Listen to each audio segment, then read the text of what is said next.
Narito ang iyong pang-araw-araw na horoscope para sa Capricorn para sa araw ng March 12, 2026. Sa pagdating ng mahalagang petsang ito ng March 12, mararamdaman mo ang isang napakatibay na pundasyon ng enerhiya na magmumula sa iyong kalooban upang harapin ang mga hamon ng buhay ng may pambihirang disiplina at tiyaga. Ang mga planeta ay nagbibigay sa iyo ng isang malinaw na pananaw kung paano mo higit na mapapatatag ang iyong mga plano para sa hinaharap, na nag-udyok sa iyo na maging mas mabusisi sa bawat hakbang na iyong gagawin patungo sa rurok ng iyong mga mitiin. Huwag kang mag-atubiling gamitin ang iyong likas na galing sa pag-organisa dahil ang bawat minuto na ilalaan mo sa pagpaplano ngayong maghapon ay magbubunga ng kasaganaan at katahimikan sa iyong isipan habang tinatahak mo ang landas ng tagumpay. Pagdating sa iyong karera at mga tungkulin sa trabaho, ang araw na ito ay naghahandog ng isang pambihirang pagkakataon kung saan ang iyong mabusising paraan ng paggawa at ang iyong hindi matatawarang dedikasyon ay mapapansin ng mga taong may mataas na katungkulan. Mapapansin nila ang iyong pagiging seryoso sa bawat detalye at ang iyong kakayahang manatiling kalmado sa gitna ng matinding pressure. Kaya asahan ang isang positibong balita tungkol sa isang promosyon o isang proyektong magbibigay sa iyo ng higit na otoridad. Huwag kang mag-alinlangan na ipakita ang iyong mga natatanging talento sa pamumuno dahil ang iyong talino sa sining ng pagpapatakbo ng mga komplikadong sistema ay sadyang kailangan upang mapanatili ang kaayusan at produktibidad sa inyong buong pangkat. Sa usaping pananalapi, ang petsang ito ay humihingi ng isang matalinong pagsusuri sa iyong mga nagawang budget upang masiguro na ang bawat bahagi ng iyong kita ay nailalagak sa mga investment na magbibigay sa iyo ng pangmatagalang seguridad. Maaaring may lumitaw na oportunidad para sa isang negosyo na may kinalaman sa lupa, konstruksyon, o mga proyektong nangangailangan ng mahabang panahon bago umani ng bunga. Ngunit kailangan mong maging mabusisi sa bawat dokumento bago mo ibigay ang iyong pagsang-ayon. Ang pagiging masinop sa iyong mga gastusin para sa mga bagay na hindi naman kailangan at ang paglalaan ng sapat na halaga para sa iyong mga pangarap na magkaroon ng matatag na pundasyon ay magbibigay sa iyo ng ganap na kagaanan sa loob ng iyong puso. Ang aspeto ng pag-ibig at pakikipag-ugnayan para sa Capricorn ay nasa isang yugto ng napakalalim na katapatan at matatag na pagkakaintindihan kung saan ang iyong puso ay naghahangad ng isang relasyon na puno ng kislap ng respeto at sapat na pagkilala sa iyong mga pagsisikap.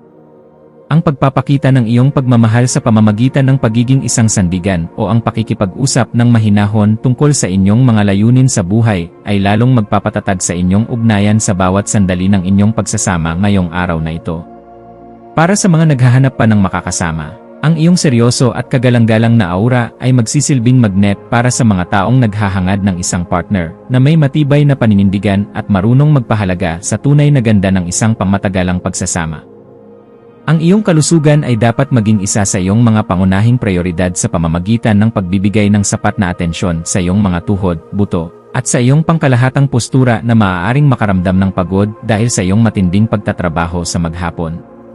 Ang iyong katawan ay humihiling ng sapat na pahinga at pagkain ng mga pagkaing mayaman sa calcium upang mapangalagaan ang iyong ningning habang tinatapos mo ang iyong mga mabusising obligasyon ng may sapat na katuwiran at lakas sa bawat hakbang. Ang pagsasagawa ng mga ehersisyong nagpapalakas ng iyong flexibility, gaya ng yoga, o ang simpleng pag-unat-unat sa gitna ng iyong mga gawain, ay makakatulong upang mailabas ang mga negatibong vibes at mapalitan ito ng sariwang inspirasyon na magpapatatag sa iyong buong sistema.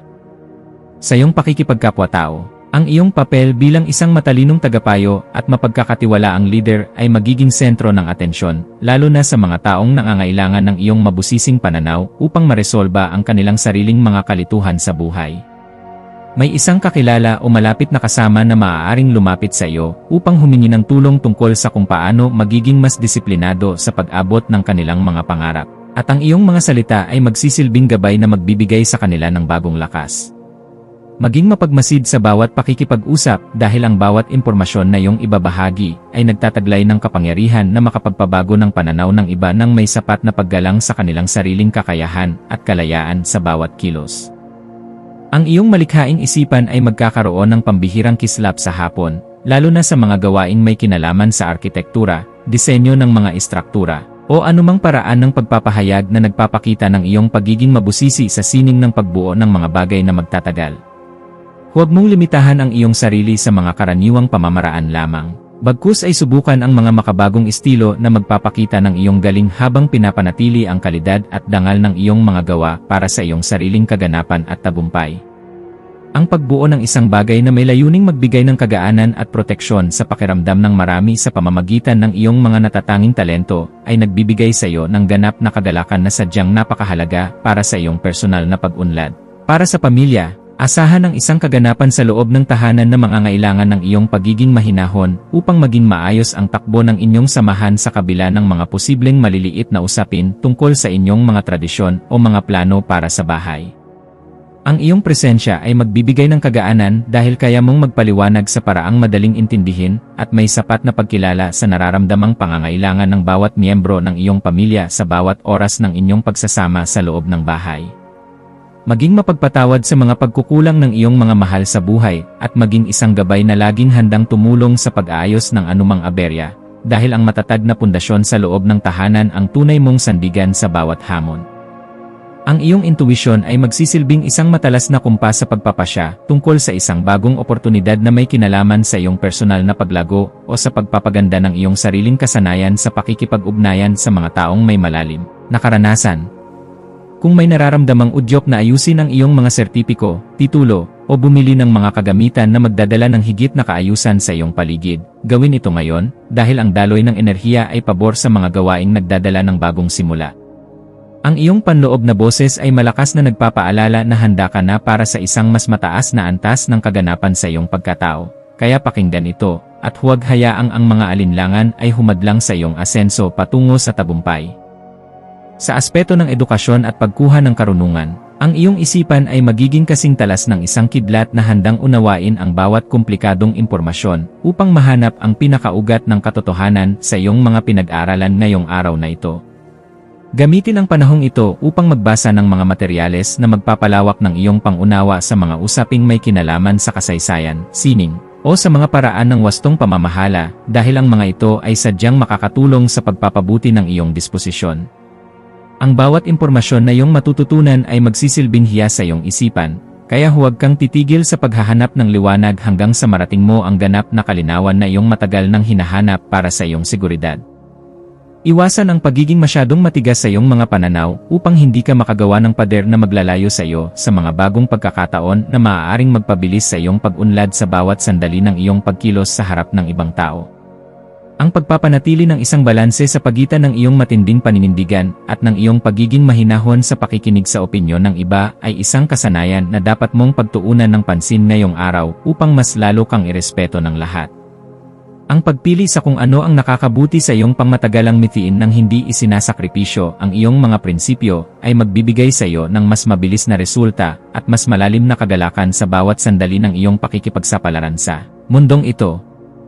Ang iyong espiritual na aspeto ay nangangailangan din ng pagkalinga sa pamamagitan ng paghahanap ng sandali ng katahimikan sa gitna ng iyong abalang schedule upang muling makakonekta sa iyong panloob na lakas na nagbibigay ng direksyon sa iyong buhay. Ang pagninilay-nilay tungkol sa iyong mga tunay na hangarin para sa isang makabuluhang pamumuhay ay magbibigay sa iyo ng sagot kung bakit kailangan mong maging matatag at kung paano mo magagamit ang iyong talino para sa kabutihan. Ang pagpapasalamat sa bawat biyaya, maliit man o malaki, na iyong natatanggap ay magbubukas ng pinto para sa mas marami pang milagro. Kaya panatilihin ang iyong integridad at ang iyong pagiging marangal sa lahat ng pagkakataon na ibinibigay sa iyo sa maghapon habang ikaw ay gumagawa.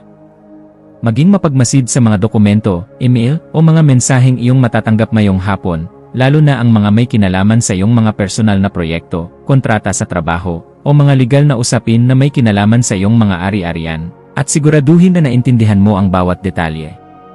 Ang paghingi ng payo sa mga taong may sapat na karanasan sa iyong larangan o sa iyong mga mentor ay isang matalinong hakbang na dapat mong gawin upang maprotektahan ang iyong mga interes at ang iyong pinaghirapan sa loob ng mahabang panahon.